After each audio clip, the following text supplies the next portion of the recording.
इस बीच बड़ी खबर आपको बता दें, बाबा बागेश्वर से जुड़ी हुई, क्योंकि बाबा के दरबार को लेकर सियासत लगातार तेज होती हुई जा रही है। केंद्रीय मंत्री गिरिराज सिंह ने तेजस्वी पर निशाना साध दिया है। बिल्कुल, देखिए तेजस्वी के पास इफ्तार पार्टी में जाने के लिए टाइम है, हनुमान कथा में जाने के लिए टाइम नहीं है। तेजस्वी यादव के पास वक्त नहीं है।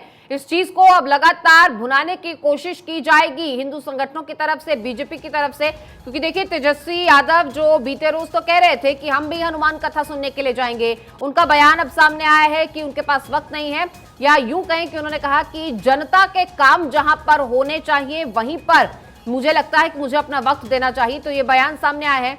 अब इसी पर गिरिराज सिंह ने पलटवार किया है। वो कहते हैं कि इफ्तार पार्टी में जाने के लिए तो वक्त है, लेकिन हनुमान कथा के लिए वक्त नहीं है, क्योंकि हमने देखा था कि किस तरह से चाहे सीएम नीतीश कुमार हो, चाहे डिप्टी सीएम तेजस्वी हो, लगातार वो इफ्तार पार्टियों का रुख करते रहे हैं।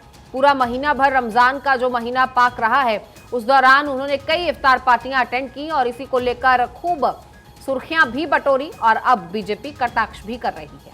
बिल्कुल, और बाबा बागेश्वर का पहले दिन से ही लगातार विरोध इनके द्वारा किया जा रहा है। हमने देखा किस तरीके से 4 दिन पहले जब बाबा बागेश्वर आने वाले थे तो इन्होंने कहा था कि हम एयरपोर्ट पर आने नहीं देंगे और विरोध करेंगे। हालांकि उसके बाद भारतीय जनता पार्टी का पूरा समर्थन यहां पर बाबा को मिला और खुद मनोज तिवारी बाबा की गाड़ी को ड्राइव करते हुए नजर आए। और उसके बाद 4 दिन, आज चौथा दिन है बाबा का पटना में, बिहार में, और 4 दिन से हनुमान कथा लगातार जारी है और इसके ऊपर सियासत भी लगातार गर्माती हुई जा रही है। फिलहाल ये बड़ा बयान सामने आया है गिरिराज सिंह का, जिन्होंने कहा कि तेजस्वी पर निशाना साधा और कहा कि तेजस्वी के पास पार्टी में, इफ्तार पार्टी में जाने के लिए टाइम है, लेकिन हनुमान कथा में जाने के लिए तेजस्वी के पास टाइम नहीं है। बाबा ने, देखिए बाबा के कई सारे बयान भी यहाँ पर सुर्खियां बटोर रहे थे। बाबा ने हिंदू राष्ट्र की एक बार फिर से आवाज बुलंद करी और हिंदू राष्ट्र का नारा उठाया। इस बीच बाबा बागेश्वर का मिशन हिंदू एकता, रामराज को स्थापित करना है, हिंदू राष्ट्र को बनाना है, और ऐसी ही बातें बाबा बागेश्वर लगातार अपने जो हनुमान कथा का आयोजन उन्होंने किया है उसके द्वारा कहते हैं सनातन, घर वापसी, रामचरितमानस, राष्ट्र और हिंदू राष्ट्र की मांग बाबा के द्वारा उठाई जा रही है।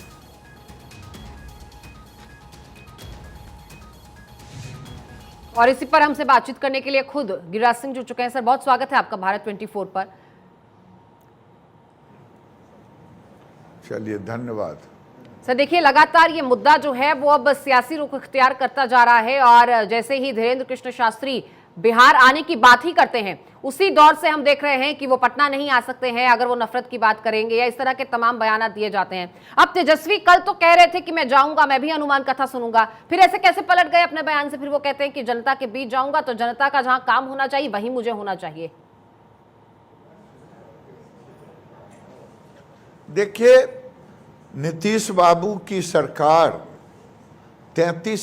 नीतीश बाबू की सरकार, लालू जी की सरकार 33 साल से, मैं भी उस सरकार का पार्ट रहा और भी कई लोग रहे होंगे।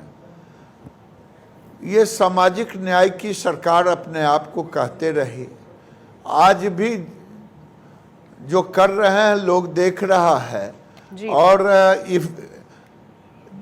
हिंदू धर्म के किसी कार्यक्रम में जाने में नीतीश बाबू को या तेजस्वी जी को या अन्य नेता को, आरजेडी को क्या तकलीफ है मैं नहीं जानता, लेकिन उस समय कितना काम करते हैं जनता का। जिस समय इफ्तार पार्टी में घंटों मजमा लगता है, वहाँ तो उनको जनता नहीं याद आती।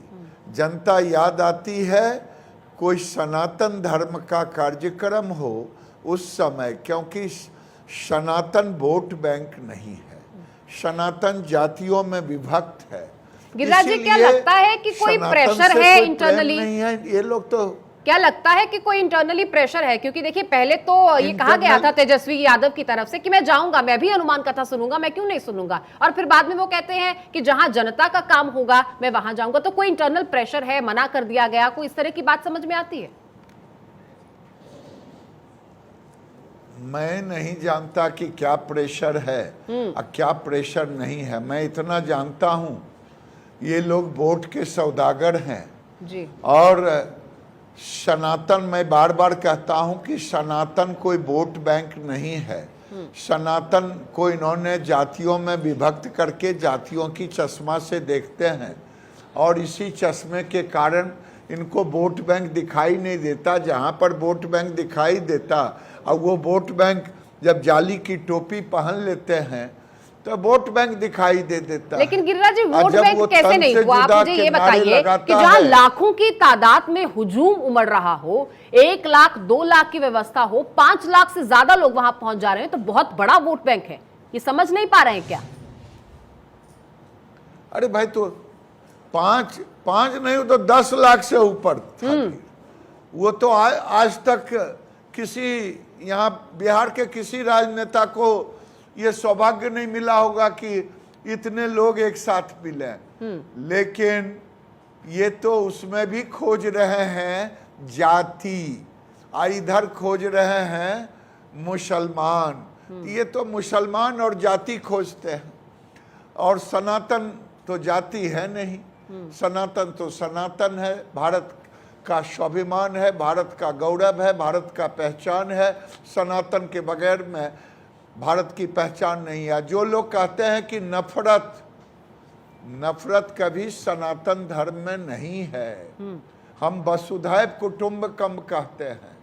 हम ये नहीं कहते जो धर्म नहीं मानेगा वो काफिर है।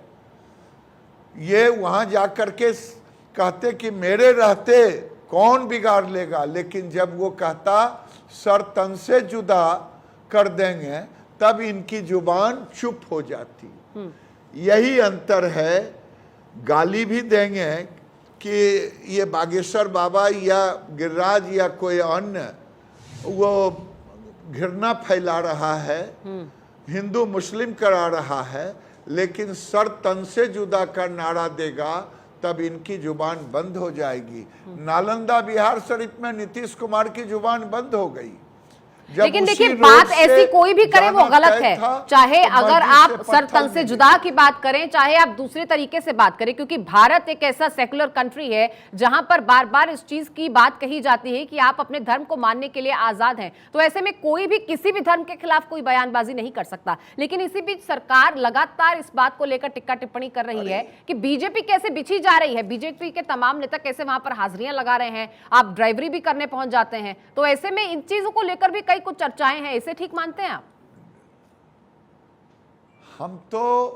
हम तो संतों का चरण धोते हैं, केवल ड्राइवरी नहीं अगर बीजेपी के नेता ने उनकी ड्राइवरी की और वहां रामकृपाल यादव बैठ करके मंच संभाल रहे थे, तो वो तो केवल हम तो चरण पखाड़ते हैं। हम तो संतों को सर पर बिठाते हैं। हम संतों के लिए ड्राइवरी नहीं करते। जिनको ड्राइवरी दिखता होगा, ड्राइवरी दिखता होगा। हम तो मुसलमानों का भी सम्मान करते, हिंदुओं का भी करते, लेकिन कोई हिंदू को गाली देगा ये हमें बर्दाश्त नहीं। कोई सर तन से जुदा करेगा, मैं उसका प्रतिकार करूंगा। और यही तो कहते हैं हमारे बाबा कि 80-20 है, तब तो सरतन से जुदा कर रहा है। आने वाले दिन में जब ये 50-50 होगा, तब तो शायद हमारी बहु बेटी भी सुरक्षित नहीं रहेगी। लेकिन बहुत सारा वर्ग एक ऐसा है, युवा वर्ग की मैं बात करूं सर, तो गिरिराज जी, युवा वर्ग का ये कहना है कि अंधविश्वास की बातें हैं, इन तमाम चीजों में नहीं पड़ना चाहिए। तो इस सोच के लिए आप क्या कहते हैं? देखिए, राम राज्य की स्थापना की वो बात करते हैं, वो हिंदू राष्ट्र की बात करते हैं, लेकिन जो पर्चियां वो निकालते हैं उससे लेकर युवाओं की प्रतिक्रिया बहुत अलग है। क्या प्रतिक्रिया? वो आपकी प्रतिक्रिया हो या किसी का, वो पर्ची निकालते हैं। वो तो कह दिए आप ही के बिरादर को, कोई पत्रकार होंगे, आप एंकर हैं, किसी न्यूज 18 हो या न्यूज 24 हो, भारत 24 हो, उन्होंने तो कहा कि जो है दो को ले आ उठा करके। सनातन की शक्ति को किसी ने जाना नहीं। और ये वही गाली देंगे सनातन धर्म को, सनातन के संतों को। ये जादू टोना नहीं है सर। सनातन को कोई गाली नहीं दे रहा है, लेकिन क्या ये अंधविश्वास को बढ़ावा देने जैसा नहीं है? अंधविश्वास है ही नहीं। आपको मौका मिल गया, आप गाली देते रहे, आप अंधविश्वास कह रही हैं। सनातन अंधविश्वास है। मैं नहीं आपको कह रही हूं मालूम सर, है युवा हमारे कहता धर्म है, में ऐसा नौजवान सूक्ष्म शरीर से, अरे मैं कह रहा हूं, अरे वो नौजवान पढ़ के देखे, यहाँ सूक्ष्म शरीर से जाने वाली हमारे है कथा में, हमारे लोग, हमारे संत, हमारे ऋषि, हमारे मुनि, देखा कहाँ है सामर्थ्य लोगों ने सनातन के सामर्थ्य को, सनातन के सामर्थ्य को कोई चुनौती ना दे। सामर्थ्य केवल राजनीतिक चश्मे से सनातन का सामर्थ्य दिखता है। अगर धर्म के चश्मे से सनातन का सामर्थ्य देखे तो ये जितने धर्म हैं इसका तो गिनती है, 1000, 1500, यही 2000, यही साल का जन्म है। सनातन का तो आदि है ही नहीं, कोई किसी को मालूम ही नहीं है। ये सनातन से ही तो सारे लोग पैदा लिए हैं। ये जो लोग कहते हैं सब हिंदू है।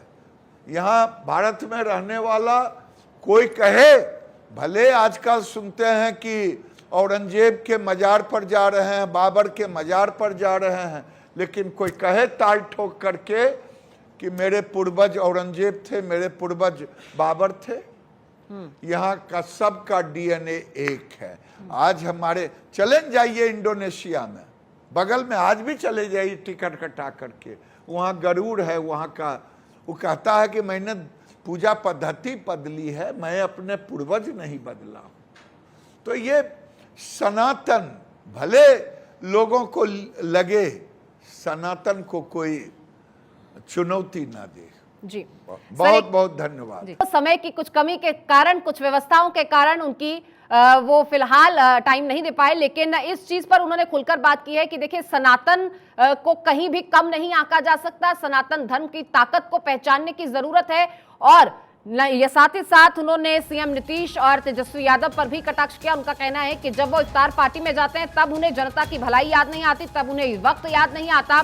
अब जब सनातन की बात आती है, जब हनुमान कथा की बात आती है, तो तेजस्वी यादव के पास वहां जाने के लिए समय नहीं है। आप सुन रहे थे केंद्रीय मंत्री गिरिराज सिंह भारत 24 पर बातचीत करते हुए इस बात को साफ उन्होंने कहा कि देखिए यहां पर सियासी चश्मे से नहीं देखा जाना चाहिए। ये धर्म की बात है, ये सनातन की बात है। हर सनातनी को अपने आप पर गर्व है और गर्व होना चाहिए। जिस विरासत और जिस संस्कृति के हम वंशज हैं, ये गर्व हमें होना चाहिए। और पटना में जो दरबार सजा हुआ है उसे लेकर भी उन्होंने साफ कहा, जिस तरह से तमाम अंधविश्वास को लेकर तमाम चीजें हैं, वो कह रहे हैं आप सनातन की ताकत को पहचानिए, ये अंधविश्वास नहीं है। युवाओं को भी ये समझने की जरूरत है।